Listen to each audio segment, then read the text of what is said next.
Hi, I'm Matthias. In this lesson, we're going to take simple two-note chords and use them to create riffs that you can then incorporate into your own playing. Specifically, we're going to use what are called inversions. This lesson will help you to expand your knowledge of the fretboard and give you more harmonic options than just power chords, so that you can create some awesome music. This first set of exercises uses fingering inversions.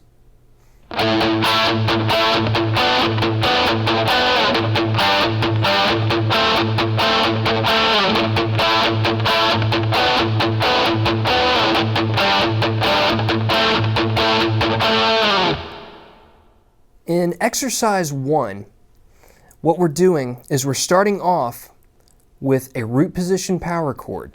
So I've got my index finger on the 4th string at the 7th fret, and then I have my 3rd finger on the 3rd string at the 9th fret. So I've got the notes A and E. So I've got an open 5th, that's my power chord. Now the inversion that I'm creating here, it's going to change the chord. This is simply just a fingering inversion. So all I'm doing is I'm changing, bringing my 3rd finger over to the 4th string and bringing my 1st finger over to the 3rd string. What that then gives me is a minor 3rd. And so the notes that I have right here with my 3rd finger, I have B, then going up to D. Now, the note that we're continuing to hit on the 5th string is the open A. So you could say the key that we're playing in would be A minor. And so I'm starting with an A5, and then moving B to D. I've got the interval of a minor 3rd.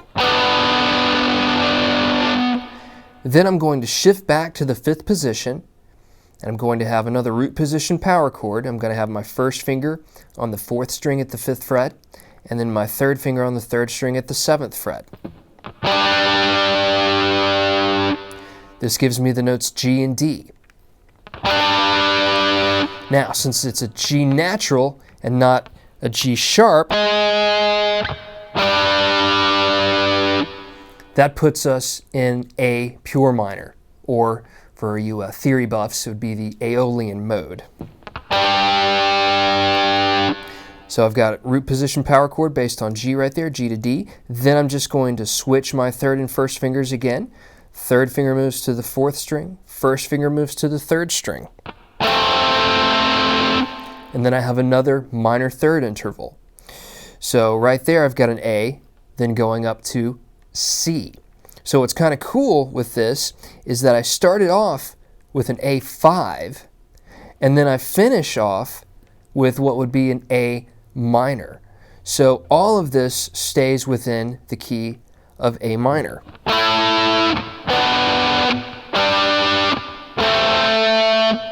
And there's lots of different ways you can use this to create riffs. The example that I just played a second ago was just a nice slow riff that we keep the 5th string open. I'm just using all downstrokes, using a lot of palm muting, and it's just a very, very simple riff, but it's very, very useful when you're working with inversions,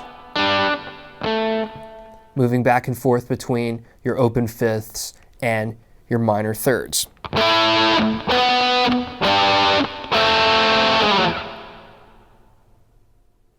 Exercise 2 follows the same chord structure, but at a faster tempo with different syncopations.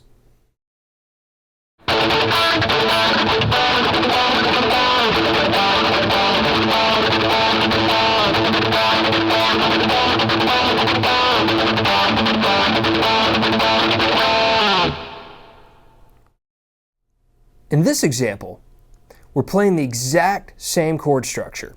So we've got our A5 that we're starting with. We have the open 5th, moving to the minor 3rd, then shifting back,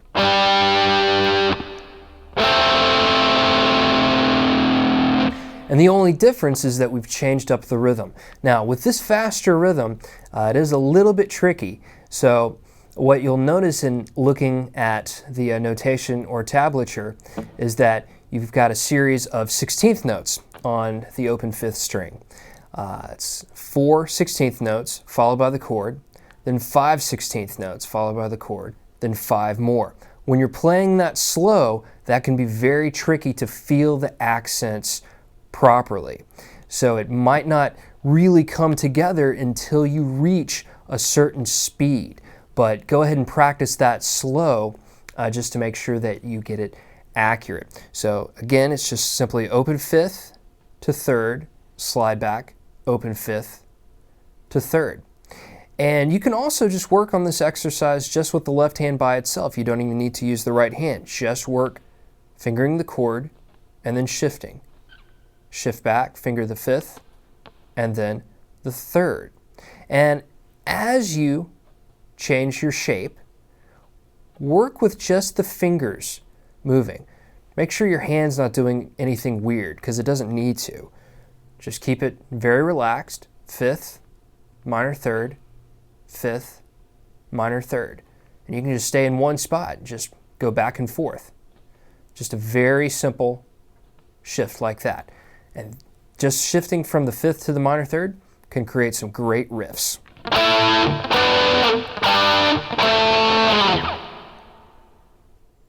This next set of exercises uses chord inversions. With this device, the chord remains the same, but the voicing changes. Here's how it works.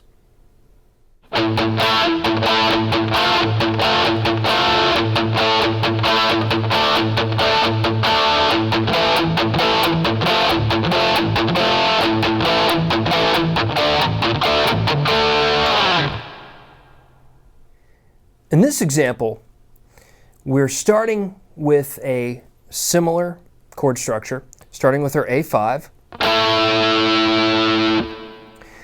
But then what we're going to do is we're going to bring the 4th finger up to the 10th fret on the 3rd string.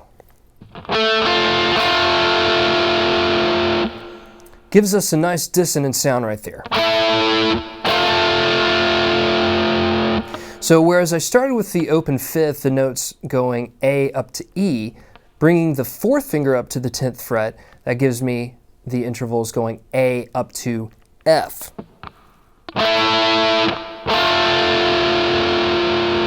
Okay, then I'm just going to move back to my open 5th right here. And then I'll finish that with the 4th. I'm going to bar at the 7th fret along strings 4 and 3.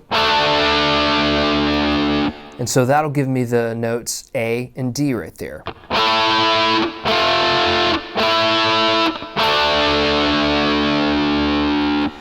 Now, the inversion that we're going to do is we're going to play the exact same chords, but we're going to create different voicings. So here's how it works. The first time through, I played this open 5th. So the second time through, the chord, rather than it being an open 5th, is going to be an inverted 5th, which is a 4th. So I'm going to bar with my index finger along strings 5 and 4. This is at the 7th fret. You can hear the similarities between the two.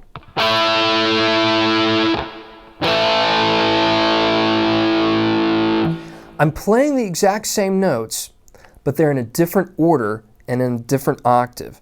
The first time, I have A up to E. The second time is E up to A. Okay, the second chord, the first time through, I had the interval A going up to F. So the inversion of that, that's a 6th right there. The inversion of that creates a 3rd. So instead of playing the F on the 3rd string, I'm going to play the F on the 5th string. So my notes are then on the 5th and the 4th string. So the first time through is A up to F. The second time, F up to A.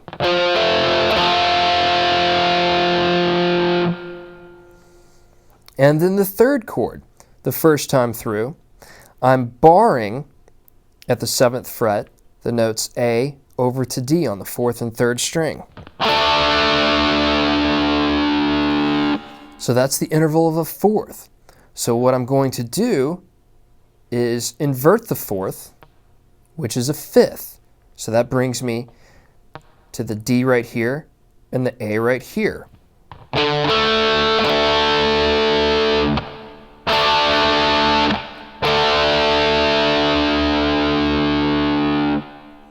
So what's cool with these shapes is for every one that you play, you can change the voicing and create really cool riffs because you're playing the same chords, but they're in different locations and they have a different sound.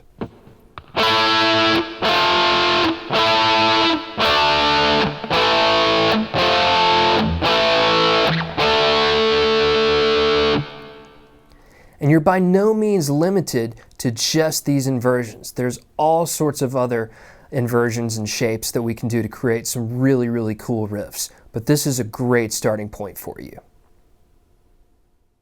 Just as before, exercise 2 follows the same chord structure, but at a faster tempo with different syncopations.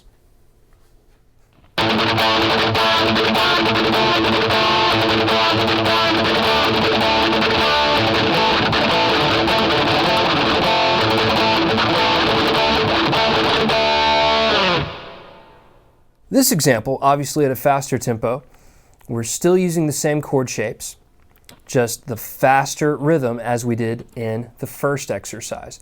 Now, one thing to also keep in mind as you're playing this is after you play each chord, notice that I'm releasing, or a better term would be relaxing, my left hand because I don't want to get bleed from the chord into the open 5th string bass note.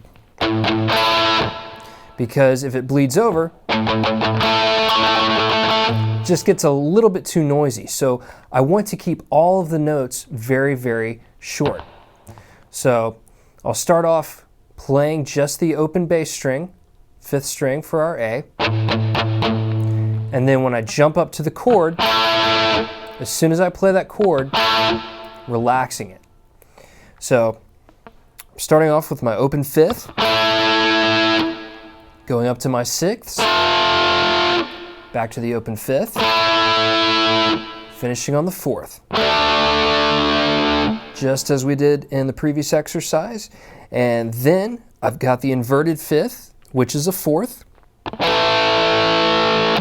the inverted 6th, which is a 3rd, back to my 4th, and then the inverted 4th, which is a 5th, which is our standard power chord. Now, if you're just now working on these inversions, they can be a little confusing just to memorize, well, what's the flip side of this? What if it's a 6th one way, what is it the other way? So it's going to take a little bit of time to get used to.